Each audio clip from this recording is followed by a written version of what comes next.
Бейиш нуру.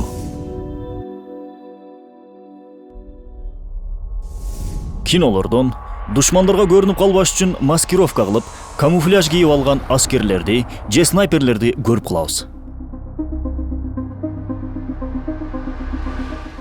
Алар бул жашынуу өнөрүн кимден үйрөнүштү?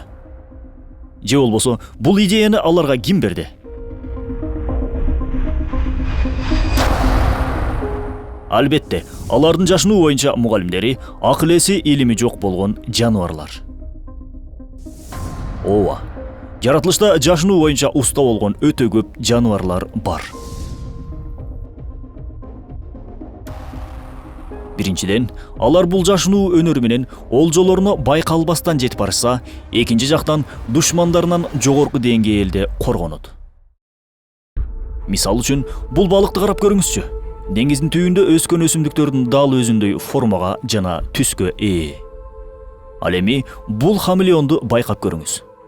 Ал заматта айланасындагы түскө окшош болуп, денесинин түсүн өзгөртө алуу жөндөмүнө ээ.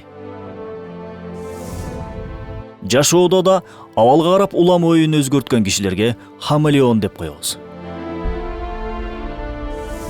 Хамелеондун терисиндеги хроматофора клеткалары бар. Хроматофора клеткасы бул өзүнө пигменттерди камтыган жана жарыкты чагылдырган клеткалар болуп саналат. Ал жалпы денесин эле эмес, денесинин белгилүү бир бөлүгүн гана өзгөртүүгө да жөндөмдүү.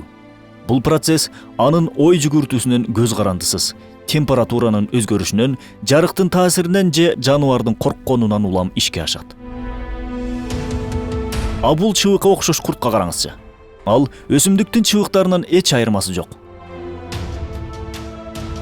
Бул жерде болсо жөргөмүш турат. Чынында байкоо өтө кыйын, туурабы? Мындай таң калыштуу жаратыктар жер бетинде эле эмес, суу астында да өтө көп кездешет. Жашаган аймагына окшош болуп, эң мыкты камуфляж менен жабдылган. Кээ бирлери болсо хамелеон сыяктуу айланага карап түсүн өзгөртө алат.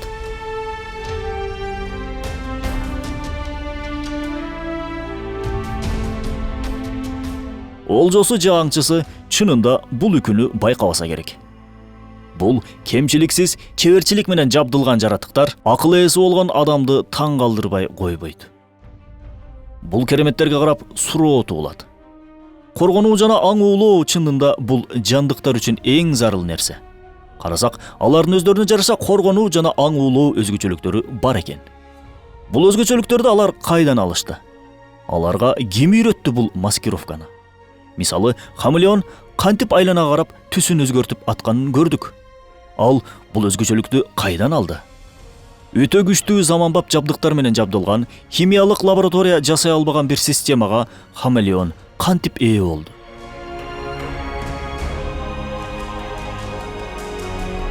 Жашынуу өнөрүн, илимин, чеберчилигин ким үйрөттү бул акылсыз жандыктарга? Өзүнөн өзү болду да деген көз караш чынында караңгылык. Себеби акыркы илим техника менен да ушундай жаныбарды жасоо мүмкүн эмес болуп турган кезде өзүнөн өзү кантип болуп калсын? Табиятта жарата албайт. Себеби акылы жок, көр, жансыз табият муну кылуусу эч мүмкүн эмес. Бул суроого жооп берүү үчүн ыйык Курандагы бир аятка карап көрөлү. Аллах бардык нерсенин жаратуучусу. Ал жалгыз кудуреттүү деген.